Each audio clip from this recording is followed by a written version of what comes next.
Uganda, yes. What is life? What is going on here? Yeah, just we have to have your subtext. Like if I come in and you owe me some money, right? What's up, dog? You bet. See you online in Dubai. You good? What's my subtext? Yeah, I'm upset. You know? I'm like, where's my money,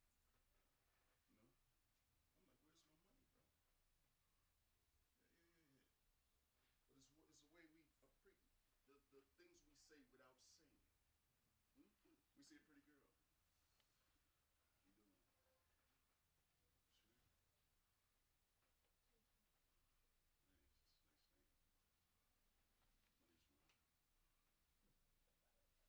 Sure. Nice, nice thing. Money's mine. I have subtext, right? I'm not just asking her name. I'm flirting. I'm interested. We can sit in a cafe or a restaurant and we can tell people who are on different stages of their relationship, right? You can tell people on the first date that's awkward.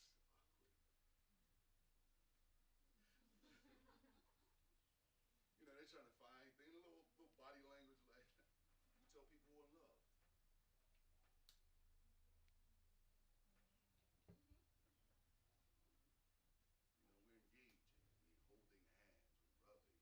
You don't even hear the words, but we see the body language. Yeah. So the body language tells a story as well.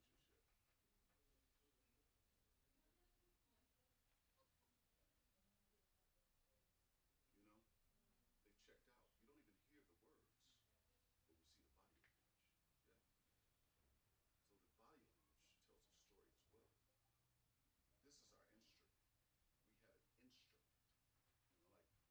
You know, like guitar players, they have an instrument. Drummers, they have an instrument. Horn players have an instrument. Actors, this is our instrument, right? A military guy stands different than a thug, right? A politician stands different than somebody on drugs.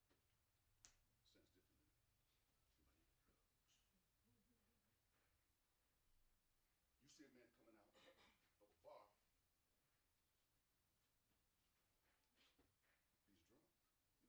You don't have to say, are you drunk? You know he's drunk, right? So this is our instrument. I live in Chicago in the wintertime, it's cold, right? I used to be out there waiting on the bus. You can tell by the shoulders and what I'm doing that it's cold if I'm on the screen, right? Or if it's hot, the movement is slower. Our instrument.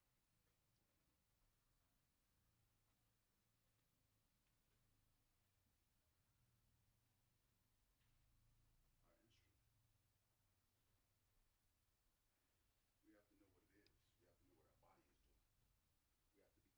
We have to be connected and engaged and grounded. I see a lot of actors in the audition like they're on the ship. They're not connected to what they're doing. They're nervous. You can tell you're nervous. It's cool. Take a breath. Breathe. Get back into your character. Know what your character is doing when they walk in the room. We're coming from somewhere and we're trying to get somewhere. Does that make sense? Every character. It ain't like action. Oh, okay. Hit my mark. Sir? No. You know, action. Yeah, I know. Hey. Sir? You know, we're coming somewhere and we're trying to get somewhere.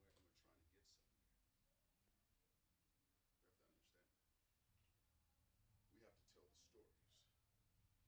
Anytime that camera crosses your face, even though you don't have a line, you have a thought in your head, right? You don't want to be like, and the camera going, I don't have lines, I'm just, you're blank. No, you're thinking about something. You're actively listening right now. And you're not listening like, oh shit, yeah, that's right. You're listening with your instrument. You're taking in information. Your brain is processing the information. And you're thinking about, that does make sense. Or this motherfucker don't know what he's talking about. You know, either it makes sense or it don't, right? Sorry, I use curse words. I'm from America. So you're using and you're actively listening. You might be writing something down. You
see your eyes like, huh.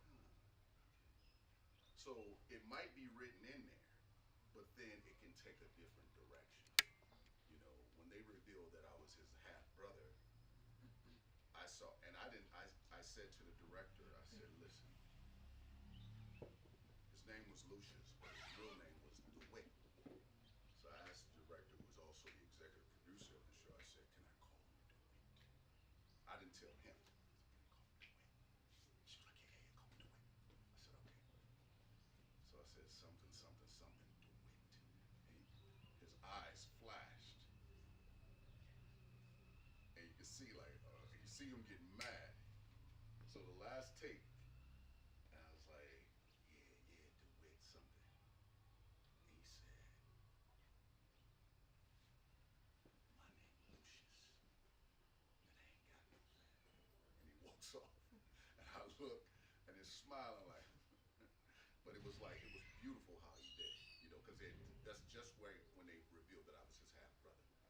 And he was just like, you know, and it was just a beautiful moment that he created and we both created together. So a lot of times, when you have good actors, great actors, you can bounce off each other, and the subtext can even get even more deeper than it was on written on the page. Because as writers, we write something, we be like, you know, yeah, I think that blah blah blah blah blah blah blah blah, and then an actor will take it to a whole nother place with it, right?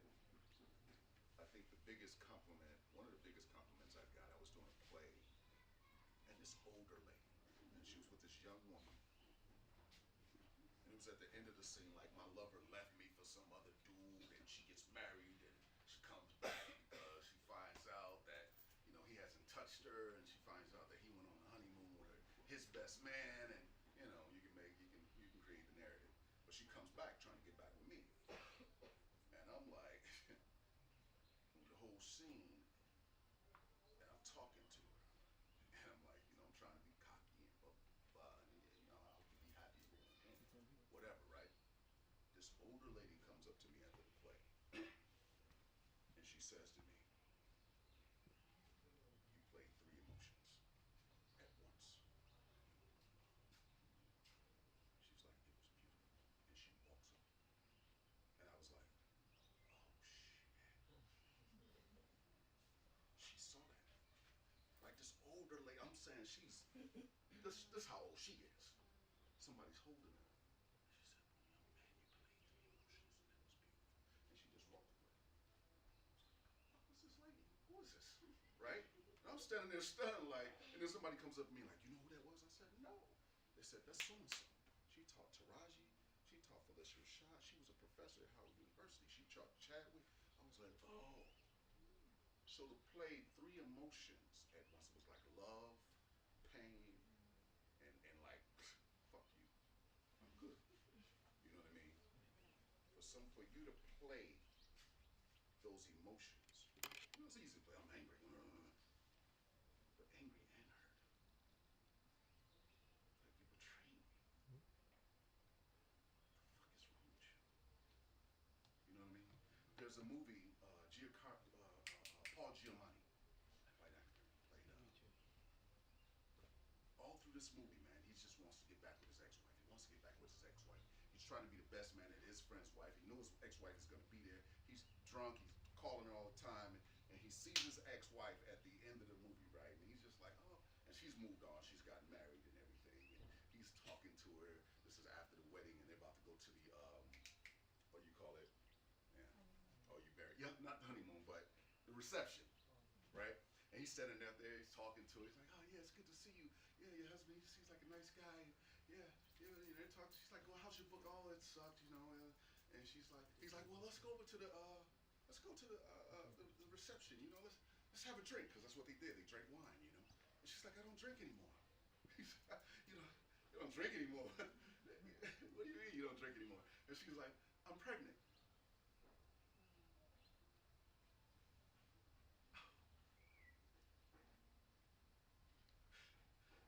Congratulations. Oh man, that's beautiful. Congratulations. Wow. Wow, congratulations. You know what I'm saying? He's crying with his eyes. He's smiling with his mouth.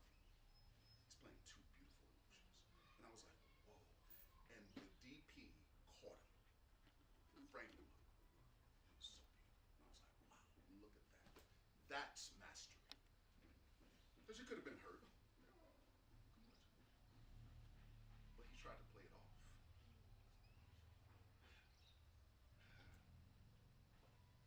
Makes sense? Yeah. Oh, this acting game. Oh, boy. People think, oh, I learned the lines. That's great. That is great. That is the basic level of acting. I learned the lines. Now, what do you do? It's like you learn a song. Oh, I learned how to play the song. That's great. What do we do with the song? We add our grit. We add our life experiences, right? How many people have been in love? 1, 2, 3. Okay. How many people been cheated on? 1, 2, 3. Okay. How many people been drunk? Huh? Okay. How many people have been hungry? Okay. How many people have been broke? Okay. All right. You know what that feels like, right? You know what that feels like to be cheated on. You know what it feels like to be in love. You know what it feels like to be hungry. And we take those emotions, we unlock what that feels like, and we put it on the screen. We put it on that canvas, right? You try to say, okay, if your character's been, I've been loved before, blah, blah, blah, blah, blah, blah. And then, yep, when that motherfucker cheated on me, how did you feel? When somebody stole from you, how did you feel? To go hungry, how did you feel? How did that feel? Right? And we draw from those real emotions. Does that make sense? Okay. Questions? I'm not gonna bite you, trust me. You can ask the question. Yes. Don't go home and be like, damn, I should have asked this question, man. You really need to ask whatever question you have. Yes, sir. So what if you have never experienced that emotion or that experience? Then how would you be able to portray it truthfully? That's a good question. Well, when I was your age, we didn't have this fantastic platform called YouTube. So YouTube, you can pretty much look up anything. What does a heroin addict do when that heroin lean? What does that feel like? If you've never been drunk, you can see, oh, I can look up drunk people on YouTube. Drunk people try to walk straight, And there's different levels of drunk, right? There's those happy drunk, hey, man, oh, shit. Those Irish, I love you, man. That's my dog right there. And then the motherfuckers just, I ain't drunk. I ain't drunk yet. I'm just starting. I was tasting. Now I'm about to drink. You know what I mean? So there's levels of being drunk. There's levels of being angry. Everything angry. Sometimes that anger is just. Sometimes the anger goes underneath. I'll rip your fucking head off. You understand me? I want you here tomorrow. I'll kill your whole fucking family. You get. You get. Yeah.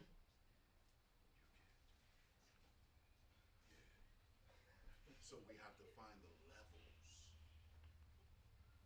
of the emotion. It's not just one level.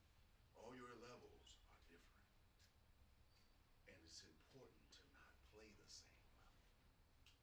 Because then it's like someone hitting a high note in a song all the time. They're going to sing the note high. And just like, okay, this is not effective anymore. It was a beautiful performance, Last King of Scotland, Forrest Whitaker. And you didn't know whether he was going to hug you or kill you. When you played Idi Amin, you were like, oh, shit. But you didn't persuade me. You didn't persuade me. You're like, oh, shit, I'm sorry. You know what I mean? So you have to find and keep that through line of who your character is, right? Does that make sense? If your character's like, oh, he's always late. Your character gonna show up late, like, hey, man. You're like this. Oh, he don't never have no money. He never had. You know, I've been in Uganda. There's been a few times that people, oh man, I left my wallet at home. I'm like, okay. Okay, you'll give me today, but never again. You know what I mean? Ah, man, I left my wallet at home. Yeah, all right. So we have to find our levels. And when we do that research and we break down those scripts, you have to outwork. You have to outwork yourself. It's like you're uncovering. I think Anthony Hopkins said he reads a script 1,000 times, maybe 100,000, whatever it was insane. I was like, whew. But you want to find everything about your character. What does my character wear? When's my character's birthday? Did he grow up with 2 parents? 1 parent? Was he a refugee? Was he orphaned? What's his religion? What's his favorite color? What's his favorite food? You know, is he left-handed or right-handed? Huh? How does he walk? How does he talk? How does he laugh? How does he wear his hair? How does he wear his facial hair? Huh? Does he have a lisp? You know what I'm saying? Is he from New York? You know, or is he from Nigeria? Where is he from? You know what I mean? So it's like, you have to, I do backstories for my characters. You know, I can ask you, where you from? From Congo. How long you been in Kampala? 7 years. 7 years. Really? What's your favorite color? Don't have a favorite color. What's your favorite food? Pork. When was the last time you been to DRC? 2 years ago. 2 years ago. Goma? Yes, bro. Goma. Yeah. Did you fly here? Did you drive here? I drove. You drove. Have you ever been on a flight? Yeah. You have. You have a passport. Yeah. Okay. And you see how you can tell me everything about yourself? Imagine you can be able to tell me everything about your character. Every character should be personal. Does that make sense? Every character should be personal.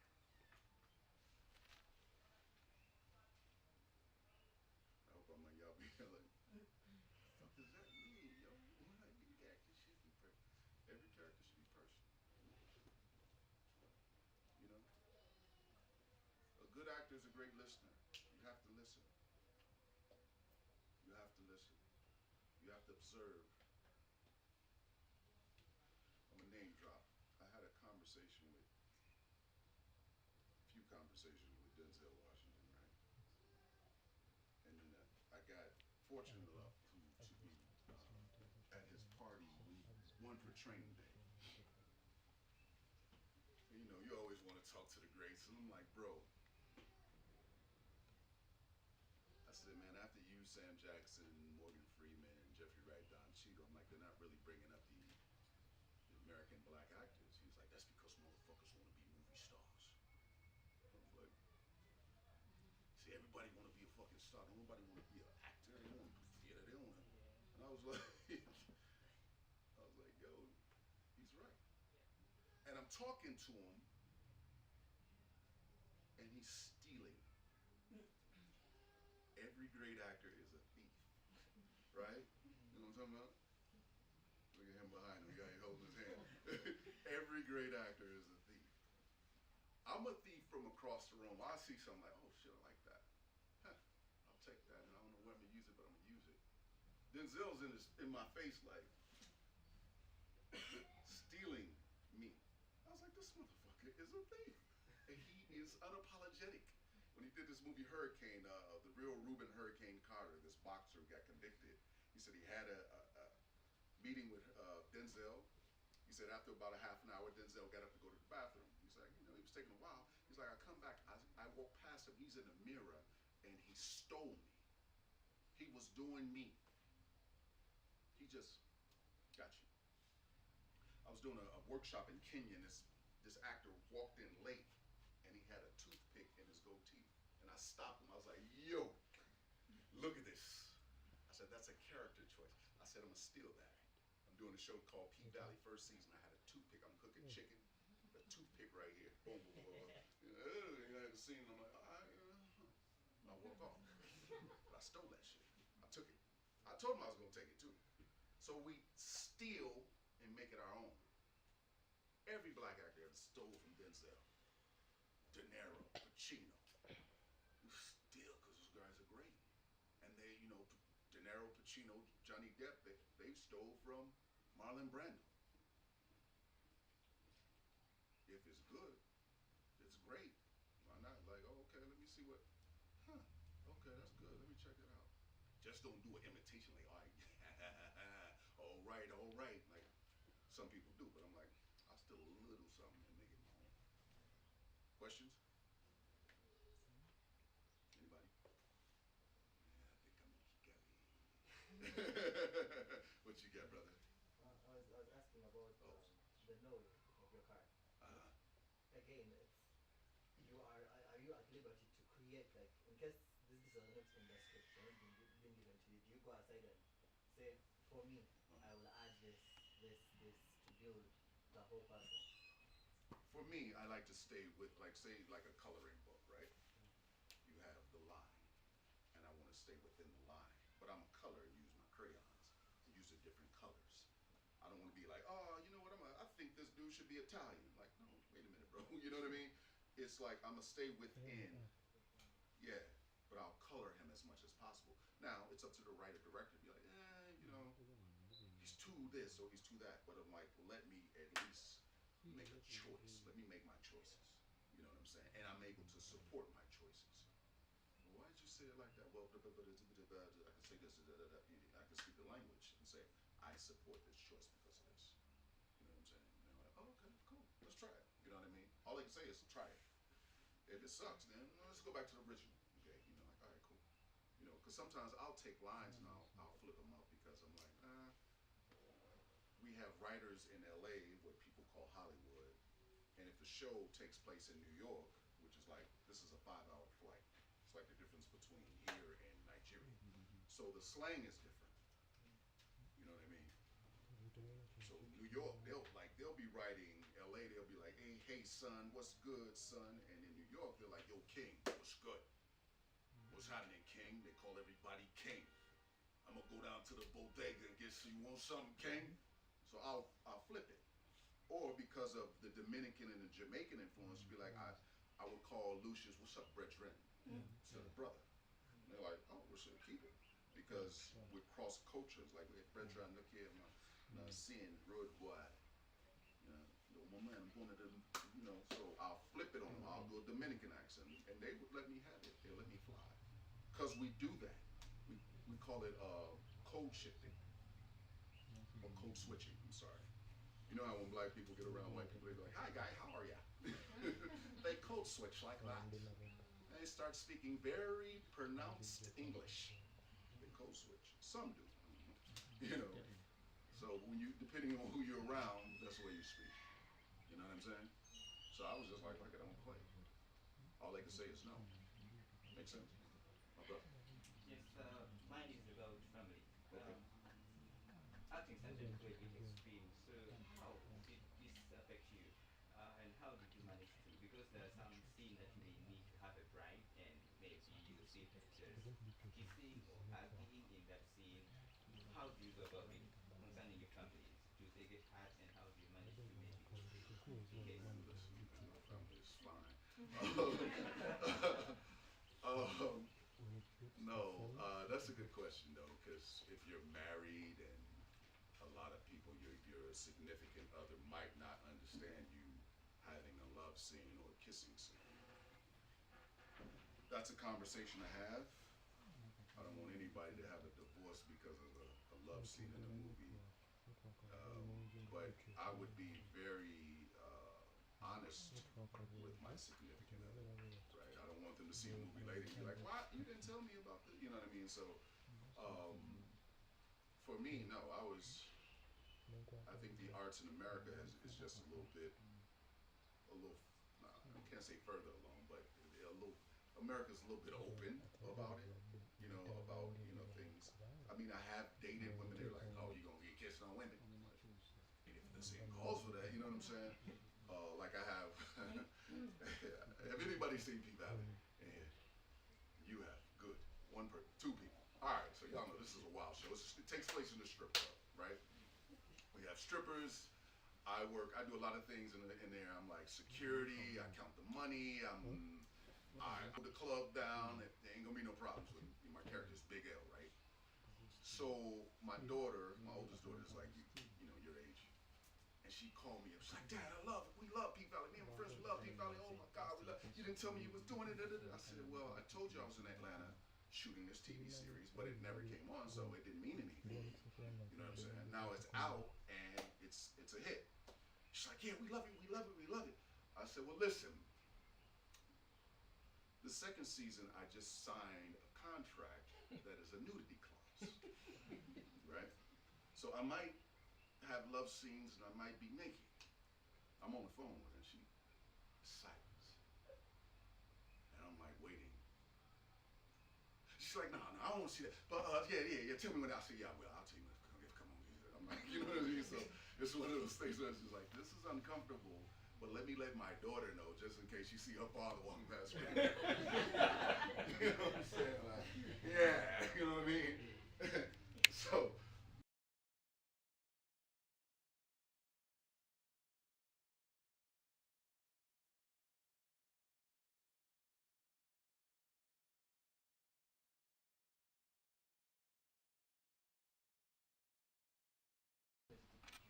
you get familiar with character? It depends on different characters. oh, that's a good question, man. It depends. Um, some characters come really fast. Really fast. Like I'm like, oh, like I could just, as soon as okay, I know exactly who this person is. But then I had to I did a movie in Canada, and there's a DJ called Wendy Williams, right? She's this shock jock, and she had this husband, and he never does interviews. You might see him in pictures, but I couldn't find him on YouTube. And I knew he was from Brooklyn, which I had to put up a New York accent. And I just had pictures to go for how he wore his hat, his jewelry, his pinky ring, and just a little bit of when he sat, of how he sat. There was one phone interview that I found on YouTube that he was talking, right? So I recorded that and I just kept running that just to try to get the rhythm of his voice, the rhythm of it. Now, luckily, this is how fast sometimes it happens. This was during COVID. We were on lockdown. I'm painting the stairs in my house. I get a call from my managers, and anytime there's more than one manager or agent on the phone, that's business. Like, oh, okay, it's money. We about to talk money. So like, okay, they said, yeah, there's this movie. Now, mind you, this is Monday, and they wanted me on a flight by Wednesday. And I was like, wait, I was like, okay, but we finished the deal Thursday. We got the money right by Thursday. I was on the flight by Thursday and Wednesday. Luckily, we were on lockdown, so I had to quarantine for 2 weeks. So I had 2 weeks just to study this character, bring what I'm like, okay, boom. Why did he fall in love with Wendy Williams? So I'm watching old Wendy Williams interviews, and I'm like, okay, why did he fall in love? Why did he start cheating? Why did he start cheating on this woman? Okay, I have my categories. This is why I fell in love with this woman. This is why I started cheating, you know. And I had to just like craft the script. Okay, boom, show this love, show this humanity, because it's easy to play a bad guy, a cheater. It's easy. But when that cheater is in love, and you show the humanity and the chivalry and the gentleman of him, once he starts cheating, then it's even more of then they really turn him. When they see the oh, he's a bad guy, I know what he about to do. But you be like, oh, I like this guy. When you give your characters humanity, it's easy to just give them one side. And when you give him a three-dimensional, give him humanity. Because we don't go into a relationship like, yeah, man, I'm gonna get that girl and then I'm gonna cheat. You know what I'm saying? I'm gonna make her fall in love and then I'm gonna cheat on her. I'm gonna cheat on her. Wait. No one goes into a relationship like that, right? Something happens. Something happens. Something happens. You know what I mean? So it's like, yeah. So you could say that it's easier to manage a character that's original, if I may say, but when it's a biopic based on a real life person, it becomes much more challenging for It's an actor. it was. Some people can do it. Yeah. You know what Jamie Foxx did with Ray Charles. I mean, and Because Rich. he had to meet Rachel. Yeah. So sometimes when it's a Yeah. biopic or when it's based on real life, you have Yeah. to do a lot more research. You have to do that research. Yeah. If someone who's actually lived, for me, it's harder. And you don't want to do an imitation, but I like to find the essence of that person. Does that make sense? To be like, oh, I'm gonna walk like him too. I'm gonna try to get as close as I can without it being an imitation. You know, because I still want to ground them in realness. You know what I'm saying? But yeah, it was harder for me to do something that some person that is actually alive, and then someone I create myself. And the beautiful thing about that character, all my New Yorkers were like, "Yo, you nailed him." Everybody that knew him, they were like, "You nailed the guy." Yeah, that was him. I was like, "Oh," and I'd never. They were like, "Did you meet him?" I was like, "Never met him. Never met him." You know, but if you meet New Yorkers, New Yorkers had that walk like, "What's happening? What's good, son? You feeling?" My man, my man. It's very impressive. New Yorkers, you know. Where Chicago's like, "What's good, brother? How you doing? We too smooth, son. See, right now, doing that acting thing. I like that. I like that. Proud of you, brother. Proud of you. You know, there's a different kind of, you know. That's why I say Rwanda is Rwandese. Rwandese see me in Kigali, they won't say hi.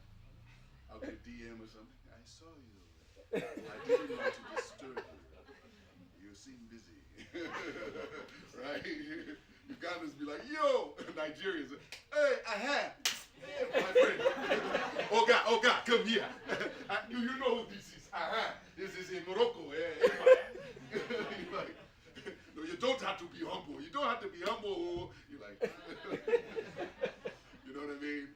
So there's a different kind of rhythm in Uganda, in DRC, y'all.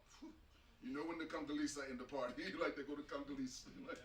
So it's like there's a different rhythm in each country, you know, and we have to remember that. Don't limit yourself to playing Ugandans and, you know, Congolese. Learn the Kenyan accent. Learn the Rwandese accent. Learn that Nigerian accent, because then you get better and more. You're open to more roles. Because if there has to be Ugandan, you'll be waiting. You'll just do Ugandan films, and that's fine. But you want to be able to do anything.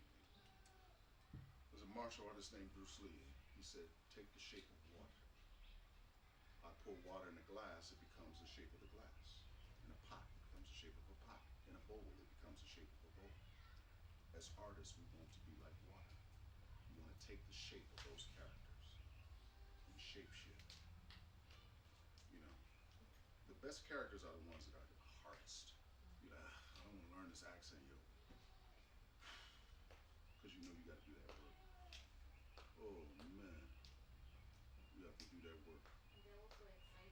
Yeah. I had to play a Jamaican thug one time. And I'm on a, and you know them Jamaicans, they like this, man. Yeah, man, seeing real boy. You know what I mean? It's just like, they got that whole thing. Brethren, come here. You know, and I had to go through my script and take out all the THs. Because they don't use TH. There's no the. Team. You know, I had to cross them out. There's there's no THs. That's all. And the Jermaine, the patois, there's none. You're like, oh.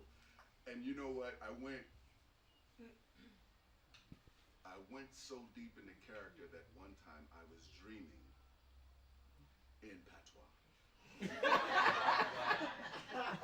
I swear to God, I am speaking patois in the dream, and I'm aggressive, like yo, boom, buckle, and I'm like, yeah, you know, I'm like, and I woke up like, yo, there's no bullshit, right? I did this movie with Chadwick Boseman. I did this play in 2006 with this theater company in Chicago. I met Chadwick Boseman through a friend. He was doing it from my friend Russell Hornsby. They were doing this TV show Lincoln Heights. This is before Chadwick became Black Panther, of course. He came down. I was in town directing a movie in LA, and met him. He was very quiet, you know. And then I did this movie with Chadwick before he passed away, called 21 Bridges, Yeah. Yeah. right? Played the assistant mayor of New York City. And you know, Chadwick's a good brother, man. We just laughing and joking. And his producing partner, his brother named Logan, that he went to Howard University with.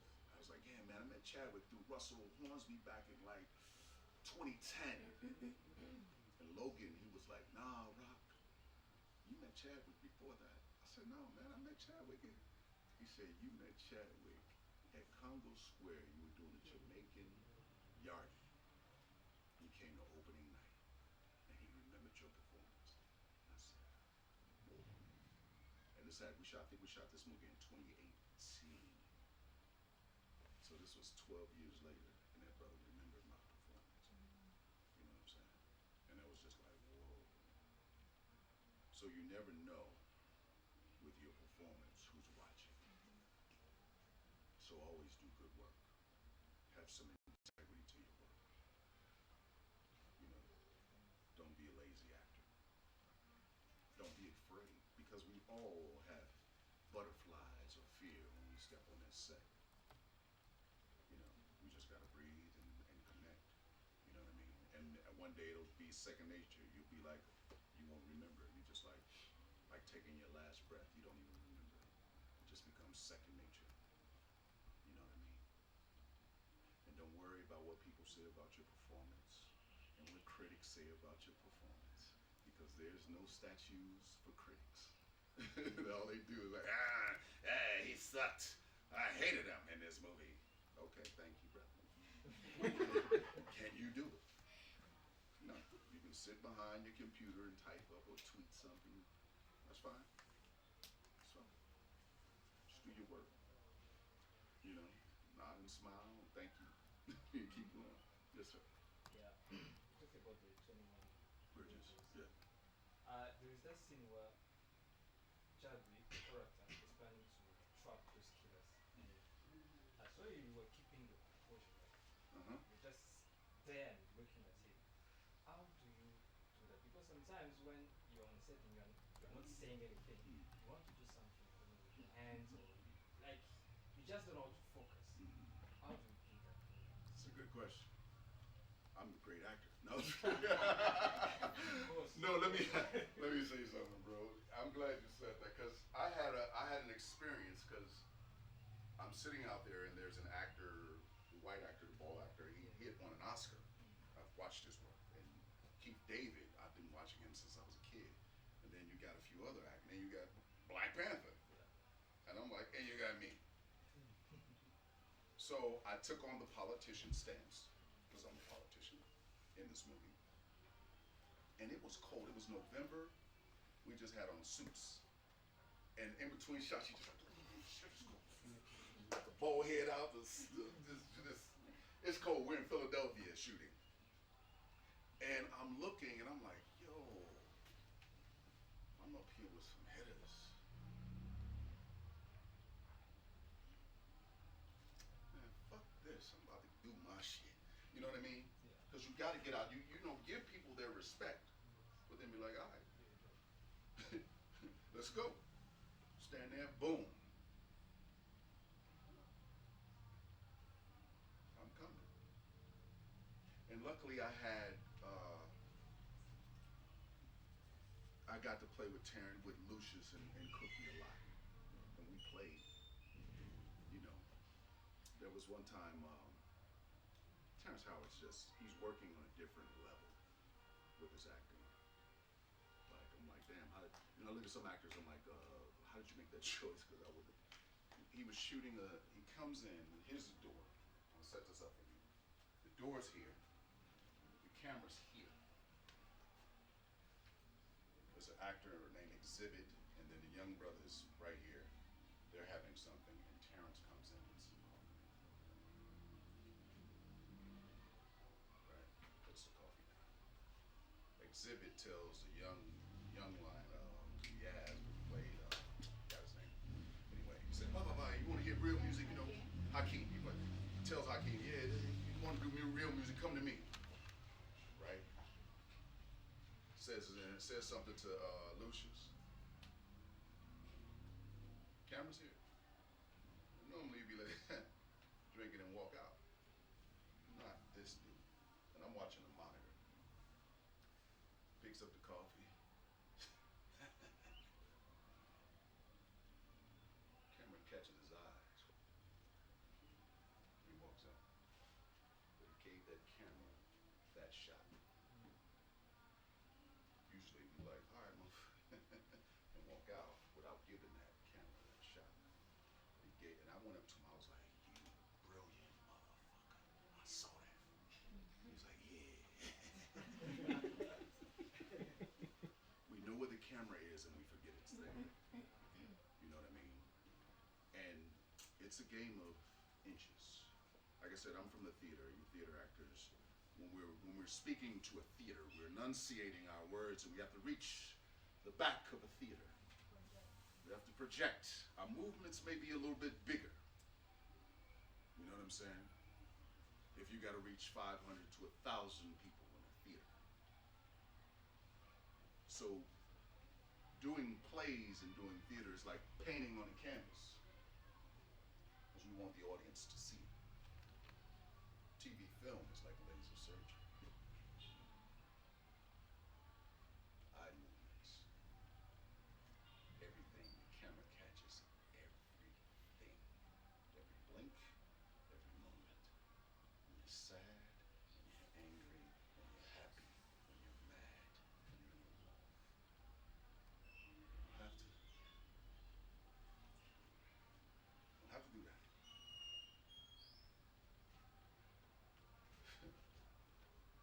Anybody got a question?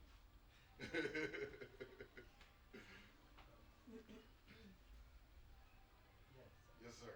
Uh, you talked about agents. This is not too much about acting, but agents. Agents. You said you had multiple even. Mm. How does one get agents? Because I assume having an agent means there is more direction when it comes to like getting the good jobs, the good acting roles, the good. I don't know how it works in Uganda. In America, we have agents for movies and TV, theater, voiceover work. A lot of times, well, early on in my career, they'll see me in a play. Yeah, who's your agent? Who's your rep? And sometimes you just switch an agency out. You're just like, they're not doing anything for me. I'll go with a bigger agent. Agents get 10%. A manager gets 10%. An entertainment lawyer might get 5%. You know what I'm saying? An entertainment lawyer does all your stuff. They say, "Oh, we want to pay him 60,000 USD." My entertainment lawyer will be like, "They're coming in at this price." You know, it's like negotiating in the market. They're like, "Oh, they're coming in at 60K. Let's go for 100." All I can say is no. So you go back, they'll go back and be like, "Yeah, we want 100K." They say, "Yeah, no." They might meet you at 80, 85, or they might say, "Sure, 100K." You know what I mean? So they negotiate your contracts, or they send you on auditions. I was telling Alex on the way here that I've been sending out right before Christmas. I've been in Rwanda for about a month before I came here. So I had 2 auditions I had to send to America. You know, so it's like I can audition from anywhere around the world. You know, my agents, my manager, or whatever, they'll see a project and say, "Oh, they want to see you on this, so they want you to send in some tape or something like that." So that's how that works. I'm not sure, Cleo. Do you guys have agents here, Cleo? You see, Alexi? Do you? Well, at the moment, there is some companies that have come up like Ideal Casting, Extreme, Yeah. Yeah. Extreme something. They're like agencies that are working with commercial models, actors, Even and here. talent. Personally, I'm not signed to anyone here. I've been doing a lot by myself, which can be good if I'm to end up in a space where you have people who run this other stuff.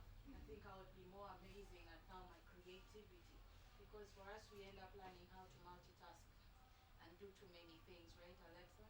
Yeah. We do too many things in a short time. So we say that we really have agents who know what they're doing here yet. Ideal Casting and some are trying to learn and also grow that. So maybe in a few years you'll be having talent agents. They actually know what they're doing. Yeah. And you have to be. And they have your best interests at heart. Yeah, right? don't let somebody take all your money, man. Yeah. They will take your money. So you have to be very astute at, what you're getting. Yeah. Anybody else? Yes, sir. So we have spoken about us having versatility, being able to take on other characters from other countries. Mm. Now, I've been watching a show where there's something that happened like in the US that don't happen here. Mm. Things that kids go through, like mental health. Mm. And here, we There's no mental health in Uganda. it's there, yeah, it's there. Not one crazy Okay. It's there, yes, it's there, but it's not given that Yes, much just that you importance. don't talk Yeah, about yeah, it. yeah. So there's always a station to be like, Mm. look at things like I can't be depressed.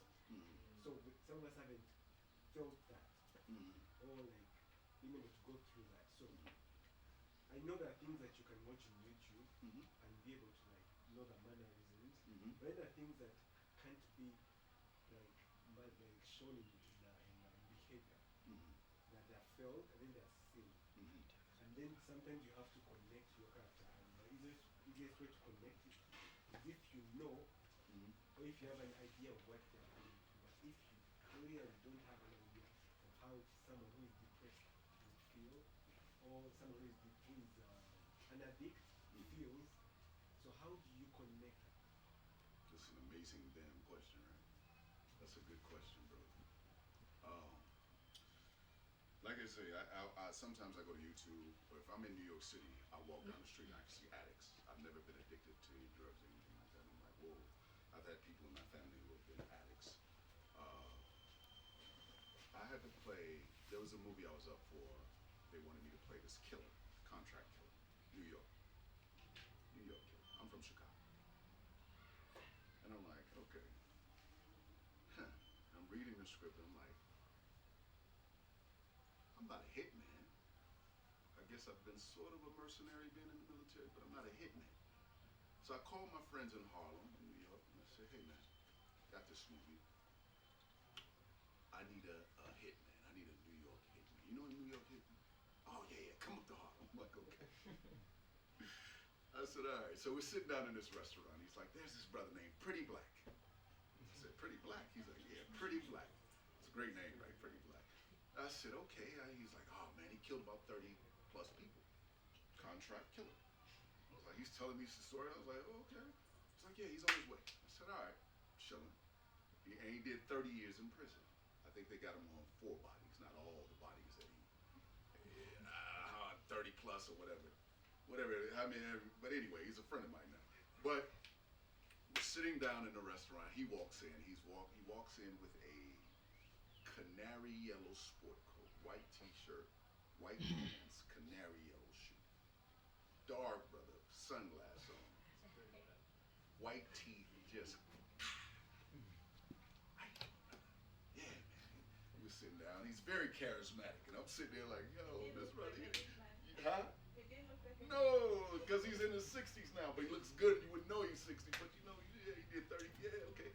So I'm like, I'm talking. He's telling me about how he's working with kids, politicians, and this and that. And I'm like, I'm listening like, yeah. And I'm thinking to myself, how do I ask somebody who's a hitman? How was it to be a hitman? Like, I'm like, okay, I don't want to offend the brother. Like, all right, listen. I said, yo, bro. I said, listen. I'm scheduled to play the lead in this movie, and the movie opens up, and there's a body in the street. Everybody in the neighborhood's there. The police are there, and my character is leaning on an SUV, eating a slice of pizza. In New York, if you ever seen any story in New York, they have these big slices of pizza that they fold in half. Sometimes they have a paper plate, and they fold the paper plate. Pour that cheese, they try not to let that juice hit their shoes, you know what I'm saying? It's very subtle, right? Okay. So I said, that's how it opens. There's a body in the street, and then there's a guy who moves back to his sister's place because he got a divorce, and he sees, and he says, well, what about that guy? And all the police was like, no,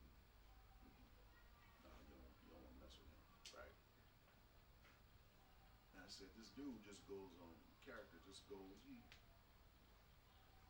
he has no conscience. So I tell him that. He's like, well, he's like, well, let me tell you. He's like, you say, you see how we're sitting in this restaurant? We're on 122nd Street, right? I said, yeah. He said, the hit might be on 123rd Street. So I chose this restaurant for a reason, because the hit, 2 minutes away, I can walk. He said, so what I'll do is, I'll excuse myself saying I'm going to the bathroom. I'll go out the back door, go to the next block, go do the hit, bop, come back in, sit down, eat my food. I said, oh. He said, yeah. He said, sometimes I go through your trash for about 3 months. I know where you work. I know who your cell phone carrier is. I know where your kids go to school. I know, I know what church. I know everything about you. I knew what time you get home. I know what you drive. I know what your wife drives. I know where your kids go to school. I was like, oh shit. Like, yeah. He said, what time we cut the stairs out, the front stairs, like the wooden stairs, cut it out. Rang the doorbell. The man came in, fell into the hole. Golf clubs. One time I dressed up with a woman. I was in a Mercedes-Benz, white fur coat, wig on. He comes in, I just flash, and at night he thinks it's just a beautiful woman in an exotic. Bang, I got you. And he said it like we were looking at a menu, ordering food. And I was like, God damn. But it was amazing. And he went to church every Sunday with his mother. Loves his mother to death. I said, well, did you say anything to these when he was like, yeah. Because they'll be pleading. He said, they'll be pleading for their life. And I was saying, he's like, you believe in God?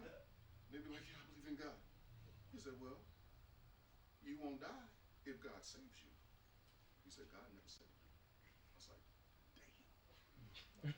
So the last question you hear is, do you believe in God?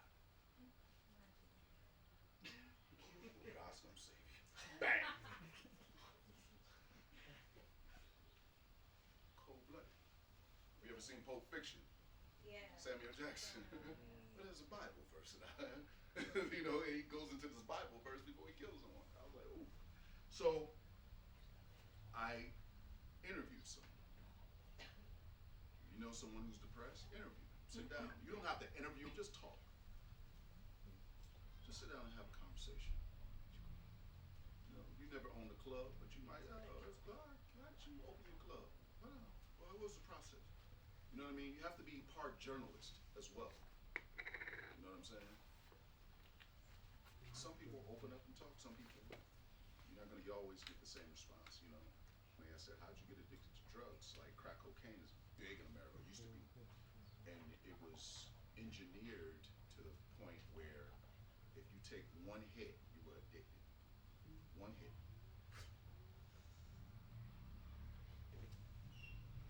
I had a dear friend of mine, beautiful actor, and she was doing cocaine a lot. And I knew her before the cocaine. And one day after she got off the cocaine and I could talk to her, I said, what happened? She said, remember that fundraiser we had for the theater? I said, yeah. And she was dating this guy she was engaged to. She said, I was coming out of the bathroom stall. He came into the bathroom and he put cocaine up my nose. And I was addicted. And I was like, wow. And she was engaged to this guy. And I was like, oh. But, and now she's clean and, working and beautiful, beautiful sister. But it was just like, damn, you find out how someone gets addicted. Or someone becomes an alcoholic. They could have caught the love of their life cheating on them and just started drinking. Trying to drink away their sorrows. Try to pass the day. Or someone that eats a lot. So all they love food. They just gorge themselves with food. We're self-medicating in a way. You know what I mean? That makes sense. So we have to find those, like, okay, let me get into the psyche of how, the whys, the what makes it tick. How did you get here? And you got to answer these questions, and the more you have, pop songs. Make sense? I wish I had a old ass actor come in my class when I was be like, and then what? Because it's a lot that you have to learn on your own. You know what I mean? Because you're just like, okay, I got to learn these lines. Okay, sure. All right. Let me memorize these lines and think that's what acting is. There's a great trumpet player named Miles Davis, legend. He's passed away. But he had a quote. He said, everybody can play. 80% is how you play that motherfucker. That's his quote. 80% of how you play. Right? And you hit a mark. What's up, brother? Right. Point A to point B. What's up, brother? Right. What's up, brother? Right. Shit. What's up, brother? Right. You have to understand. Point A to point B. It's easy to get here like this. There's no conflict. There's no conflict. If we got conflict, shit.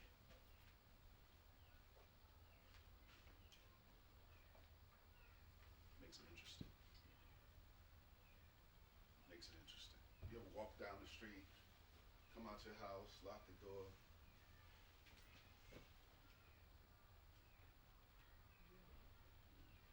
Right? You had that thought like, damn, did I turn the stove? I turn all the lights on.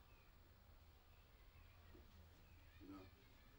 It's those little things we do in real life that we have to bring to the screen. Because we all do it. Right? We all do it. You know, you get uncomfortable with a beautiful woman.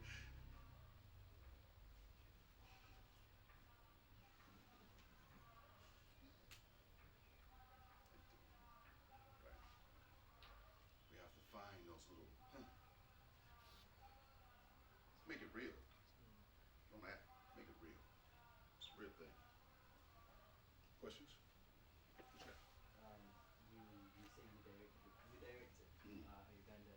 Ugandan film. No, I produced. Produced. Lukman directed. Directed. Yeah. You produced Ugandan film Girl in a Yellow Jumper. Yeah. Do you think you would be able to produce? Are you planning to produce more Ugandan films? Bro, I was in meetings all day about producing. Yeah, man. Me and Alex was talking about producing. So yeah, I'm here. You know, I have a few filmmakers, writers that I want to work with, right? And it's about getting. I like things that I'm.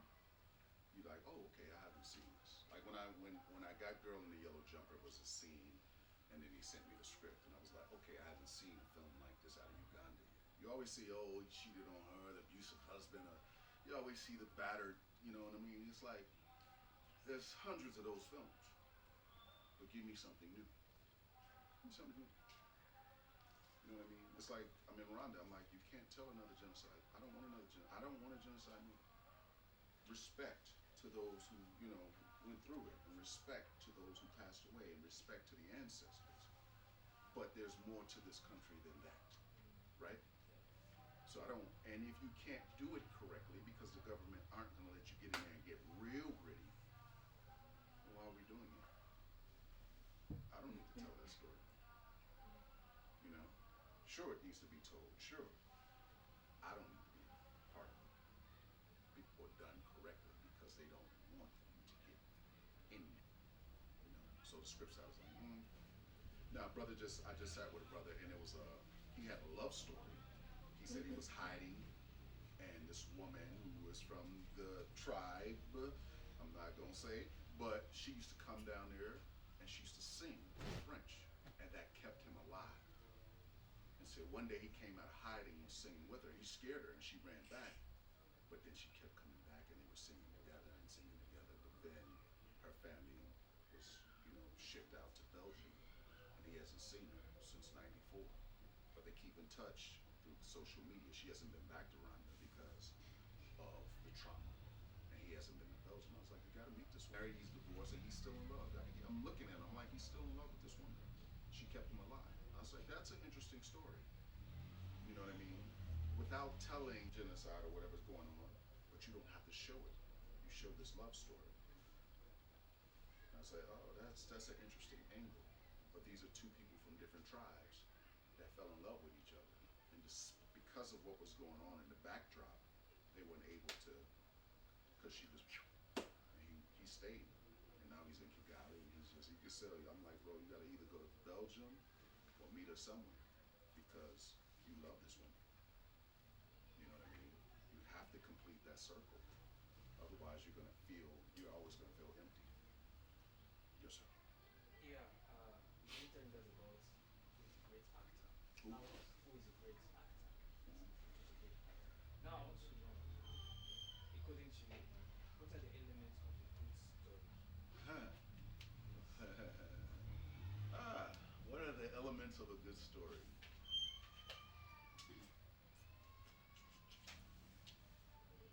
I like a good human story. I like a good love story. I like good comedy. I like action. I like, you know what I mean? I like horror. I like vampire film. I like psychological thrillers. So I think you have to, that main character, within the first 10 pages, if you're writing a feature, you're writing a feature movie, within the first 10 pages, we got to know what that person wants. What is that person fighting against? And where does that person want to go? If you watch The Matrix, Neo was reluctant to take this ride. He's like, not me, I'm not the chosen one. Yes, you are. No, you got to save humanity. Basically, it's the story of the Bible. Neo is Jesus. A black woman wrote this, and she said, it's Jesus. Neo is Jesus. So we take the ride. You know what I mean? It's just, and if as actors, you all should be writing, because we're storytellers. We have to take a story and create it and make it our own. We have to be a storyteller. We take someone's story and we have to give it back and create this world. So write. I like what this rapper Karis once says, edutainment. You're educating me and you're entertaining me at the same time. So it's something new, something that I wasn't aware of. Like, oh, wow. You know what I mean? The stories might be common in Uganda or the Congo, but to the rest of the world, we don't know these stories. What's the marathon runner of Boye? Pardon? What's the marathon? Usain Bolt. He was a marathon, huh? Akimbo. Yeah. Did he run barefoot or something like that and then won the Olympics in '72? Yes. No one knows his story. Yeah. I found out this story the first or second time I came to Uganda. I'm like, why is no one telling this story of this? Why? Or long distance runner. I don't know if he was a marathon, but long distance runner who won the Olympics. It's a great story. It's right there, but because it's common to Ugandans, you're like, everybody knows the story. Oh, we don't know the story. We have no idea. One runs there. We have no idea what the story is. You know, we can look it up and be like, oh, okay. I met with one of his family members and he was like, yeah, I'll give you the rights. I'm like, well, I shouldn't be writing this. Somebody from Uganda should write the story. You know? So I think you find something out of DRC. There's millions of stories out of DRC. We are unearthing. You can't make a cell phone without DRC, without the minerals in the DRC. There's so much going on in DRC, man. It's just like, there's a story I want to do out of Liberia. This woman was like, you need to come to Liberia and teach a workshop. I was like, I do need to come to Liberia because they had a president, Charles Taylor, who was locked up in a federal prison in America. And he escaped. What? He escaped. And he got back to Liberia and became the president. Yeah. No bullshit. You can look this up. Charles Taylor. He escaped a maximum security prison in America, got on a plane and got to Liberia and became the president. Right? In Liberia. He said, I couldn't escape without the help of the American government. Come on. Don't be silly. You know, that's a story. No one knows. Y'all didn't know about this dude. You see it, you be like, oh shit, how did that happen? So those are the stories I look for. I look for something that's like, oh, okay. I don't look for the abuse and the cheating. I mean, that's cool. You know, and there's an audience for it. You know what I'm saying? For the TV shows, it's great. They like that. We like that kind of stuff. You know, there are people like, okay, because then you don't really have to think. We have TV shows. You just don't have to think. You know what's gonna happen. You watch Tyler Perry, you know exactly what's about to happen. He ain't gonna surprise you.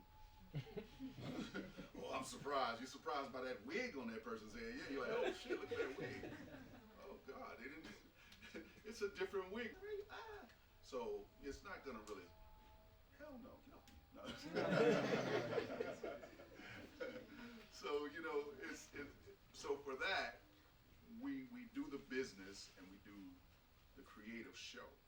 For business, like, all right, I'll put on the bills where, okay, man and woman and this, and then you got this, you know, like Empire. It was like a soap opera.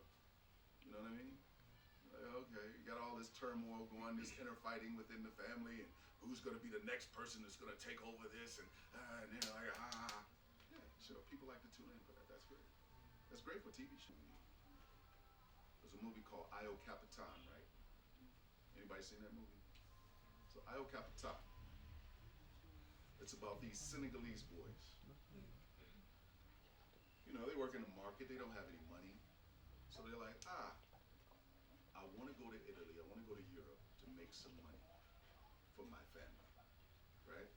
So they make the trek from Senegal to Libya, through the desert, to get on a boat. You hear about those boats that are capsizing with all these immigrants on it? So it's basically that. And you see the whole thing up. You see their modern day slavery. They take their money, they lock them up and they feed them and all of this, and people are falling off the back of the truck in the desert and just dying. There's bodies in the desert just littering the desert. And you know, they get to Libya, and then Libya's like, they put, say the capacity of the ship is 100, they'll put 300 people on their ship. They don't care. Give me your money. You want to get on here? And they got 300 people. Ship sinks or it capsizes. Beautiful movie. Heart-wrenching, heartbreaking movie.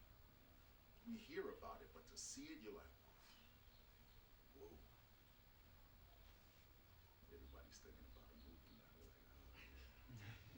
I remember. Write down your idea, make a movie. Write a movie. Challenge yourself, right? I didn't know I could write a movie. I was just like, let me try it. But don't limit yourself. Don't limit yourself as artists. Don't limit yourself as actors. You know, you can learn to be colorists. You can learn to be animators. You can learn to be makeup, location scouting, costumes, directors, writers, producers. You can learn everything in this industry. There's so many things to learn. Stunt men, stunt women. You know, there's different things to learn in this industry. You know, but don't just say, oh, I'm just an actor. Sure, okay, cool. You know what I mean? You want to be able to be like, yeah, shit, I can edit films too. I can do this. Learn another craft. Why not? You know what I mean? Any questions? You and you. What's up, bro? Let's go back in time. You've been talking about theater and us, the young generation. If we start acting, we start in screenplay. So, do you advise us to pass through theater, or it's old shit? As in, You said it's theater old shit? no, I'm not saying that it's old, but yes, looking at our role models, they're old, as they passed through theater, and they're good at screenplay. So, do you advise us to? I mean, you're taking the class. Alex is a good instructor. Yes. You know, Cleo's a great resource as well. So you're learning the craft. If you're interested in theater, I'll say, don't do theater. Sure, do theater if you want, you know. It's like, you know how you hear music video, and then you go see them live, and you're like, oh, shit. You know, that you get that immediate energy, if they can sing. Some cats can't sing at all. I saw Burna Boy in New York, and I was like, yo, this dude is incredible. You know what I mean? Because his brother can sing. He has showmanship. I've seen techno, and I was like, oh, he's high.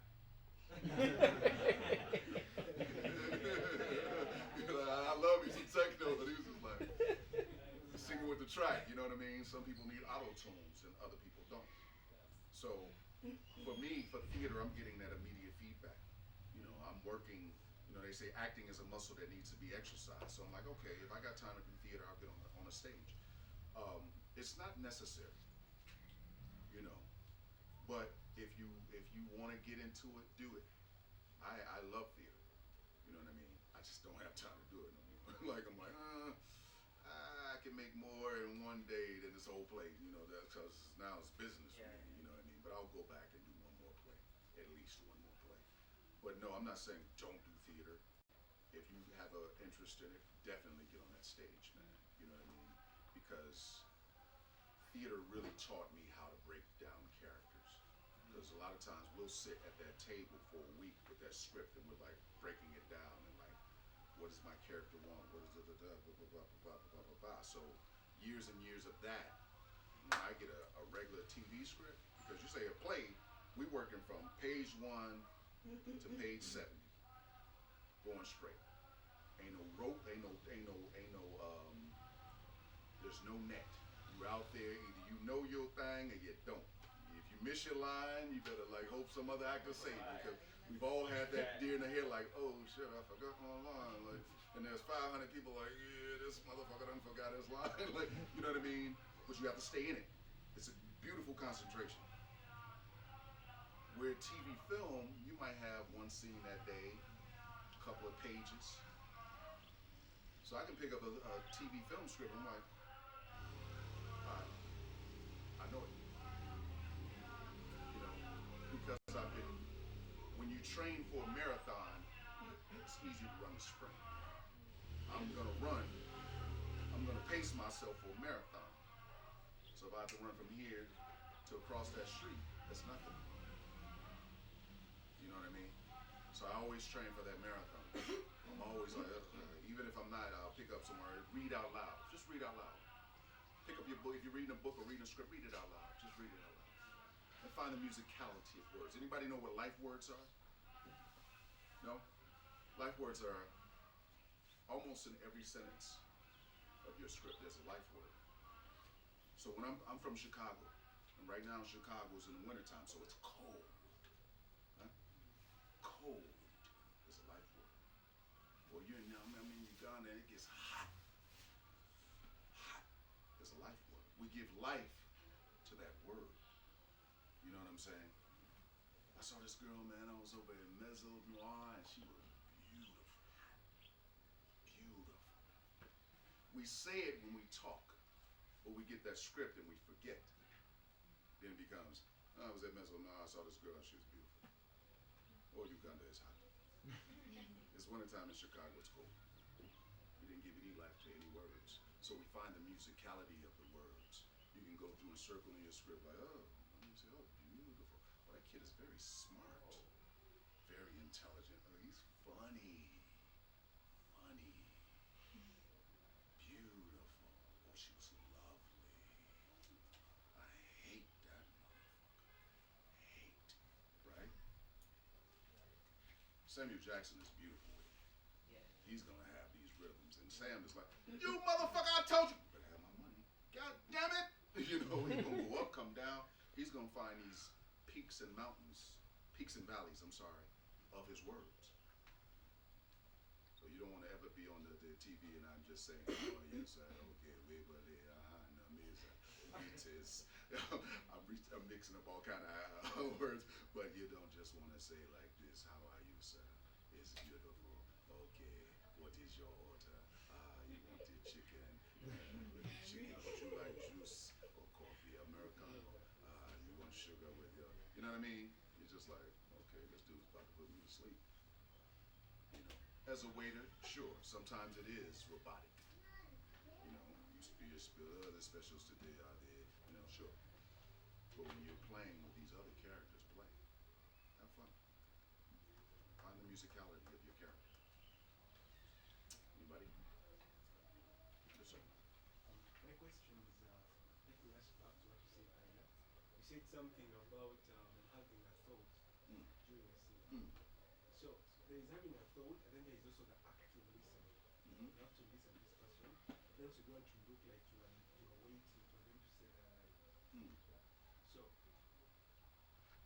I faced that issue where I went to have a thought, maybe based on my backstory, in a scene, but then I have that thought to the point that I fail to actively listen. You see what I'm doing?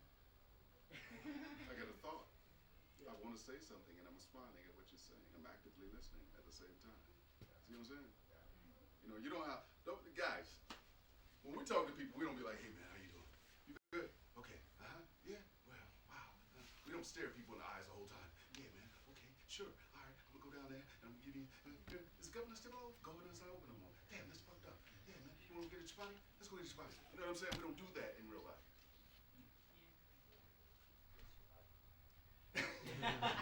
Unless you're high, exactly. Because we have to be like, yeah, because sometimes you know, yeah, man, we're thinking of something, yeah, man, it's coming still open.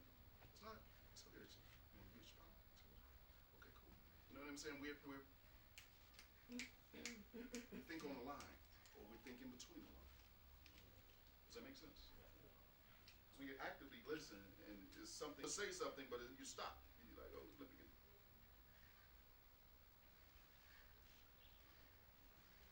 Okay. So, you know what I mean? So there's tricks, but you gotta know, and that's the thing when I say you gotta be a thief. You have to watch conversations.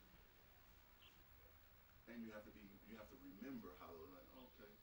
And even when if we're in a scene, say you're out here rehearsing, the beautiful thing is when somebody's like, oh, I'm sorry guys, I'm sorry to disturb your conversation. It's like, no, we're running the scene. Oh, okay, my bad, yo, that's great. You know what I mean? When you feel like you're peaking, we have to make it conversational.